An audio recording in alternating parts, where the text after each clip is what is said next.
Alors Philippe Rochaud, est-ce que vous m'entendez? Nous avons quelques problèmes de liaison, mais... Oui, vous m'entendez, Philippe? Nous avons changé casque et micro et je vous entends très bien à présent. Bien, mais nous aussi. Alors écoutez, ce qu'on peut dire avec cette arrivée des Palestiniens, c'est que l'éclatement de l'OLP dans 8 pays arabes, le transfert de ses dirigeants à Damas, à Aden et puis surtout ici à Bizerte et à Tunis, marque un tournant dans l'histoire du mouvement palestinien qui va devoir tenir compte plus que jamais des pays arabes dans lesquels ils vont résider. Alors nous avons voulu retracer à travers les images du passé ces 34 années d'histoire palestinienne, de l'exode de 1948 à la lutte armée pour arriver finalement à cette fameuse bataille de Beyrouth.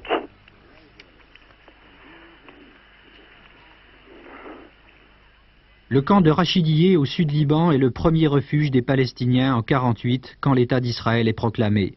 100 000 réfugiés arrivent alors au Liban, mais ils sont bien accueillis. On voit en eux une main-d'œuvre à bon marché. Pourtant, ils s'organisent, des écoles, mais aussi des armes. Après la guerre de 67, ils sont 300 000 et installent des bases militaires aux frontières d'Israël, en Jordanie et ici, au Liban Sud. Régulièrement, ces fédayines lancent des opérations de commando contre l'armée israélienne qui riposte. Le mouvement palestinien voit alors l'ascension d'un homme, Yasser Arafat. En 1952, il a fondé le Fatah. En 1968, il prend la tête de l'OLP. Il s'est joué sur les contradictions arabes pour préserver l'indépendance de son mouvement. Les accords du Caire en 1969 consacrent le droit des Palestiniens à posséder des armes.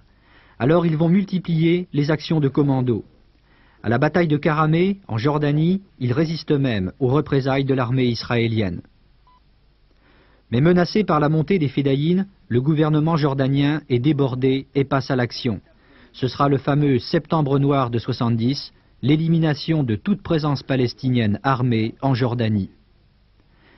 Les fédayines se regroupent alors au Liban, mais en 1973, l'armée libanaise passe à l'action à son tour. Mais il ne sortira de ce combat ni vainqueur ni vaincu, les Palestiniens conserveront leurs armes. 1974 est l'année du combat diplomatique.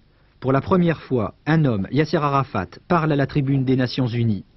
Il annonce qu'il brandit le rameau de la paix, mais ce sera la guerre, au Liban. En avril 1975, un bus de fédayines est mitraillé, 15 morts. Les milices chrétiennes vont alors se charger de faire le travail que l'armée libanaise n'a pas pu faire, éliminer la présence des fédayines armées. Pourtant, les Palestiniens sont en train de gagner la guerre. Mais l'armée syrienne, qui redoute aussi leur victoire, intervient alors contre eux. Le combat des Palestiniens s'enlise dans une guerre interminable. Entre l'étau syrien et l'offensive des milices chrétiennes, ils perdent des hommes, des positions, mais aussi leur crédit dans le monde. En juillet 1976, quand éclate la bataille du camp palestinien de Tel Zatar, encerclé, personne ne vient leur porter secours, ni les Syriens qui laissent faire, ni le monde arabe. 52 jours de siège, 5000 morts, seuls les femmes et les enfants seront épargnés quand le camp tombera. La paix syrienne s'installe au Liban, mais cette fois la Syrie va aider les Palestiniens à se renforcer au Liban Sud. Ça n'est plus une guérilla, c'est une armée, avec ses canons, ses chars et ses lance-missiles. Israël intervient en 1978 et en 1981, mais ils reviennent. Depuis un an, il ne manquait qu'un prétexte à l'armée israélienne pour frapper à Beyrouth, le cœur de la résistance palestinienne. Alors Philippe, en commençant ce journal, une information nous était parvenue annonçant que le chef de l'OLP, Yasser Arafat, aurait quitté Beyrouth ce matin.